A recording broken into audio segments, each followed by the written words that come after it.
Je m'appelle Émilie Racine, je suis marionnettiste, metteur en scène et je vis au Québec, au Canada.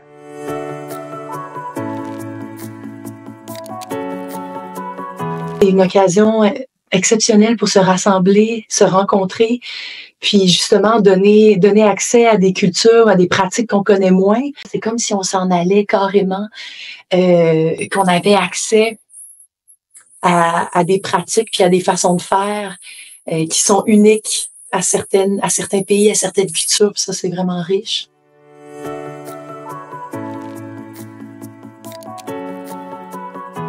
Déjà au Congo, parfois des sculptures de bois, des sculptures qui font intervenir toutes sortes de matières aussi, comme une créativité en dehors des codes, en dehors des conventions, parce que c'est aussi des jeunes artistes qui s'initient, qui proposent leur vision.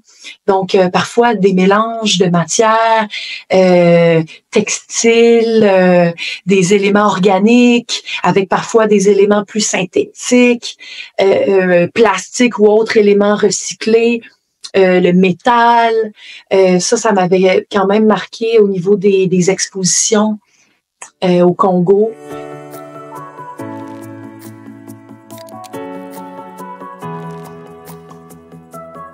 Il y a eu Le Chat Pèlerin, c'est un spectacle qu'on a coproduit avec Compagnie Nama, Territoire 80, qui est notre compagnie au Québec, et aussi avec un accompagnement du Théâtre du Mouvement Claire Hagen, qui est basé à Paris.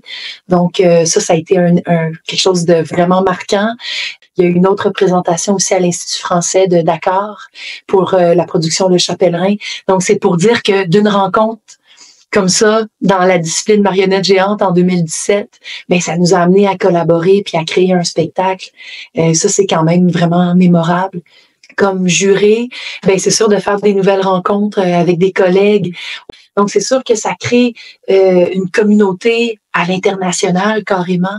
Au niveau de la francophonie, c'est que on peut diffuser l'information puis se tenir informé de qu'est-ce qui se passe dans notre coin de pays, puis qu'est-ce qui se passe au niveau de notre discipline.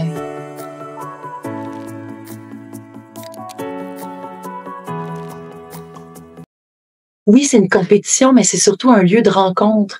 Puis, à chaque fois, j'ai observé grande solidarité, beaucoup d'entraide, même avant d'arriver à la compétition.